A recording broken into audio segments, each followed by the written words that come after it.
Welcome to my PowerPoint presentation on why luck is an outdated mechanic in Dead by Daylight. Luck is a mechanic that determines the success rate of a survivor's self-unhook. By default, survivors have a 4% or a 1 in 25 chance to successfully perform a self-unhook.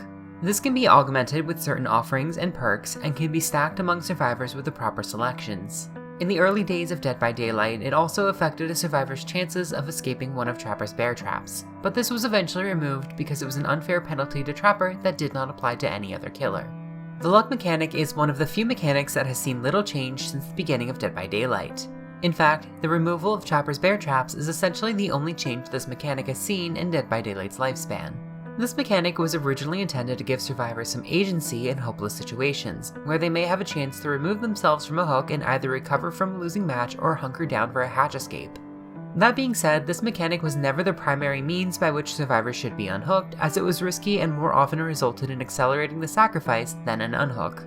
For example, with the 4% base chance of succeeding an attempt, the overall success rate of survivors self-unhooking is about 12%.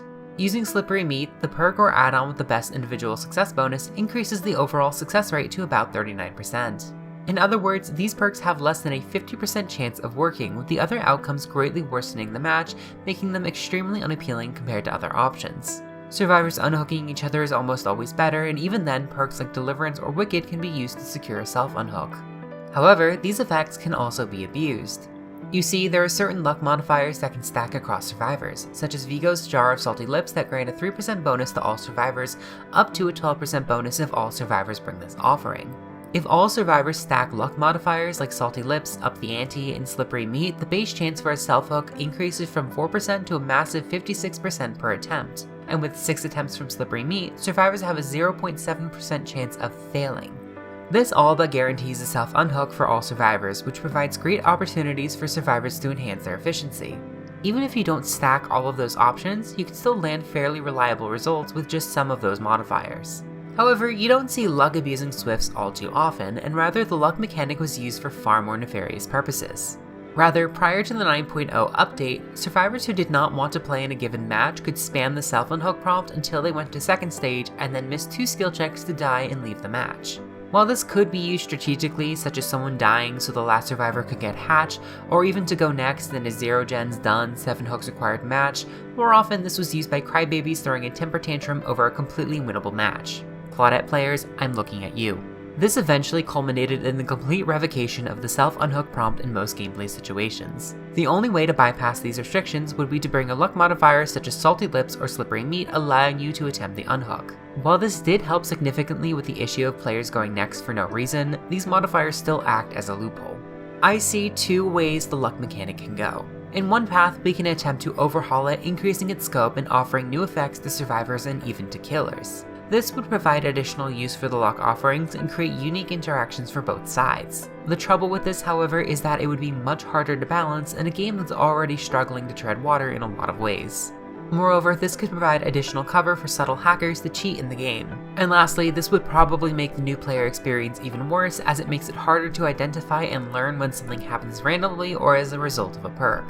That said, if we were to enhance the luck mechanic, a few new effects for survivors could include loud noise notification suppression, lucky skill checks with greater rewards, or increased item rarity in chests.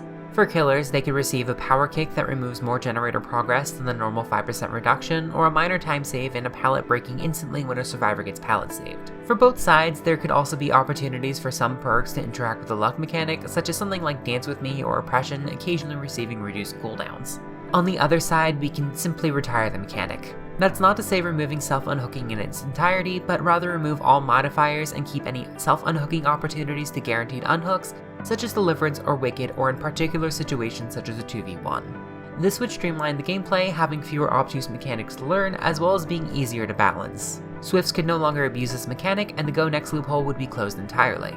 The consequences of this are fairly minimal, but it would technically be removing ways to play for Survivor, as well as turning all related offerings obsolete. Some people may find this irritating, but frankly, I wouldn't lose sleep if I never saw a chalk pouch again. Personally, I do think retiring the mechanic would be the better route here, simply because the alternative would be a nightmare for behavior to handle, especially considering their current upkeep leaving a lot to be desired. That said, if we were to retire the luck mechanic, what do we do with all the related loadout items? Well, all offerings would simply be retired and unusable. Womp womp. However, there are 2 perks that affect luck, meaning they require reworks. The first perk is Slippery Meat. It gives you 3 additional self-unhooks and boosts the success rate of each chance by up to 4%. I would argue it's one of the worst perks in the game on its own, since it has a 60% chance of not only doing nothing, but also putting you in a worse situation because of it. The rework I would give Slippery Meat would cause it to enhance the anti-camp meter. Because the anti-camp, or resolve as it's officially called, allows you to self-unhook, I can see this as being a good way to maintain Slippery Meat's identity while also modernizing its function. The way it works is that it slightly increases the anti-camp detection radius and increases the rate at which it fills. I've always found the anti-camp meter to be nearly useless, so I think this could be an okay starting point for a perk. I think I can count on one hand the number of times I've seen the anti-camp work, and half of those were into the loving arms of Tombstone Myers. The other perk that affects luck is Up the Ante, a perk unique to Ace Visconti. Very simply, for each living survivor, all other survivors receive a small bonus to their self-unhook chances. The rework for Up the Ante would be what I would consider to be a rather fun perk. Each time you get a skill check while repairing or healing, there is a chance that it becomes a lucky skill check. These lucky skill checks have enhanced bonuses, including a larger great skill check zone, additional progression for landing a great skill check, and silencing failed skill checks. Due to the flavor text, the perk's effects also extend to survivors performing a cooperative repair or heal with you.